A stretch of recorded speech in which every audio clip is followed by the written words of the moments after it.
In the last class, we started to present the notion of using transfer functions and essentially using the Laplace transform to get to a transfer function as a way of representing a system's behavior really from this kind of input-output perspective.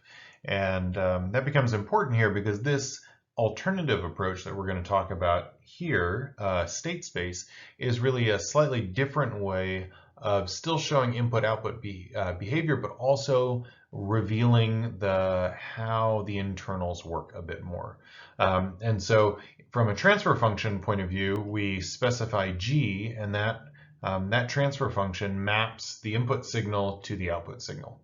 And it has all the dynamics built inside, but we're not explicitly kind of observing them or keeping track of them. So what we're going to say is that in state space, we're going to be paying more attention to the state variables with the idea that the output that we actually see is either some subselection, like one of the state variables, or some combination of the state variables that are inside. So in some ways is kind of, we think about this as being looking under the hood in terms of what's actually going on internally to the system. We're going to take a look at the spring mass damper later, and there are observable, the output that we've been using so far has been the position of the block. What we're going to observe there is that another state that's kind of internal, one of these internal state variables, is actually the velocity also. And so even though we don't get to observe the velocity of the block, it is something that is changing, and it changes according to some rules. And so that's what the state space is going to be able to specify, that the input-output behavior that the transfer function uses does not explicitly specify, despite the fact that it is there in the math. So one of the things is an undergraduate course in control like this often focuses entirely on transfer function, and a graduate program often will focus on state space. And so what we're doing here in this course is showing you a mix of both so that you can appreciate them, and also so you can appreciate the connections between them, which is often lost by taking one course on transfer functions approach and one course on state space approach.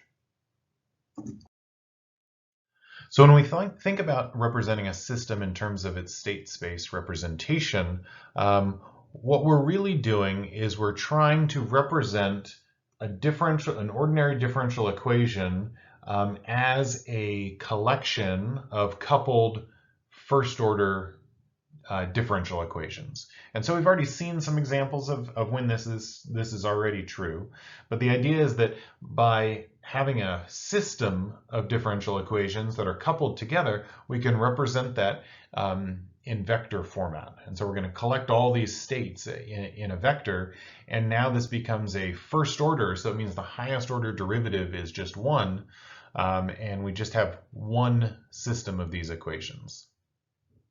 And so we'll talk about exactly how to do this in different contexts, but the idea here is then that this x variable represents multiple things. So we could have a vector that has multiple entries inside, and the time derivative of each one of those can be expressed as a vector valued function. And so that is the function that specifies the rules or the dynamics by which this system operates. So, and that function could take states, it could take inputs, and it could also explicitly depend on time. This is about as general as it can be, and so we're going to be particularly focused on the simpler case of the linear system, just like we talked about for the transfer functions. Again, there could be some sort of function, which could be this function that maybe takes in either or both of the states and the measurements. And this is essentially telling us how we measure our states and possibly inputs and get observable things, the outputs that we actually see. So that's what the sensor could be measuring. And over here, we just have kind of some fancy mathematical notation just to be precise. And really what this bold symbol R just means that it's a real number that has n elements in it. So this means that this x at each time is a vector of n elements, and this u, this input, is a vector of m elements, and this the output vector is a vector of p elements. And then that this is saying this function takes in something that has a vector of n elements, a vector of m, a real number, and produces a vector of n elements. So it's just a way of being precise. Again, we'll be focusing on a much more specific case in this class, and that's what the next slide's about. So when we look at state space systems for this course, we'll be looking specifically at cases that are like what we've talked about before for transfer functions, linear and time invariant. And this gives us these nice superposition capabilities that we observed with our systems from in the last class, as well as this time invariance, which means that the input affects the output, but it doesn't change depending on when you apply that input. So the way that we can characterize then a LTI, or linear time invariant state space system, is through 4 different matrices, and oftentimes we don't end up having this D matrix, so it's often 3 different matrices. One that represents how the state affects the rate of change of the state, one which is the mapping between the input and the rate of change of the state, and then this is the output or observation matrix that tells you what combination of states produces our outputs. So simply by specifying these matrices, which could depend on time if you wanted to. In everything that we do, we're going to be time invariant, which means that A, B, and C, and D don't depend on time. For what we do with transfer functions, in this course, we're entirely looking at single input, single output systems. So sometimes those are called CISO, that acronym. And that is really the case where you have one input and one output. And you can use a transfer function approach with multiple input, multiple output, or the MIMO case, but that is not covered in this course. That's when you essentially fuse together linear algebra and transfer functions at the same time. The nice thing about these CISO systems is that we deal with matrices and linear algebra when we talk about state space perspective, and we do a Laplace transform and transfer functions when we use the transfer function approach. This last slide goes a little bit beyond what we need to use in this particular course, but it's useful to see, I think, because this is something that connects and helps us understand how we get an LTI model from a nonlinear or more realistic system. And so one of the ways that we do that is through the process of linearization.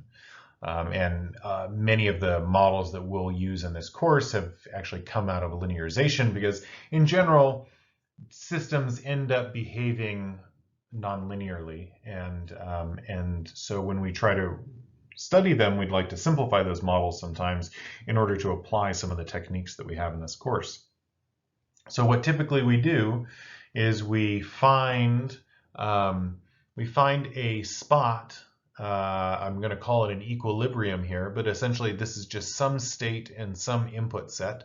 So along some trajectory of the system, we're going to end up linearizing that. And what we're going to do is we're going to take derivatives. And so the idea is that f is a vector valued function. This takes in these parameters, but then the output of that is actually a whole function, and that describes the derivative here. And so what we're going to do is we're going to evaluate that function, that vector valued function, and we're going to take the derivative at all the different x's, the states. And that's going to compose the dynamics matrix. So you can think about f as being a function that has f1, f2, up to fn different entries inside it. And so when we compute this matrix right here, we're going to be computing elements like df1, dx1. So that's the first element of the function with the derivative of the first state. And then we're going to do that same df1 with respect to the second state. So that's dx2. And the first row will finish with df1 dxn. I probably should be using curly d's because these are all multivariable functions. So that's the last state that we have. And then for each row, we'd increase the index of f1 until you get to the bottom where it'd be dfn over dx1. And then you'd fill out the rest of that row. So you'd actually be creating a full matrix that describes how the states then affect the derivative around this particular point. And one of the important things is you're going to evaluate this derivative at this nominal operating point, where x and u are at these nominal values, x bar and u bar. So we do that for all of these different matrices, and this is really the same idea as taking like a tangent plane, but we're doing that in this higher dimensional vector valued functions f and h. And so that's a way of mapping from nonlinear to linear. Again, we won't use this explicitly in this course, but it's we'll get a number of our models come out of this process that allow us to use our linear techniques. So now we haven't really talked about how you get into state space form, and so what we're going to do is we're going to do that through a series of examples and slowly build those up to make them more and more complicated.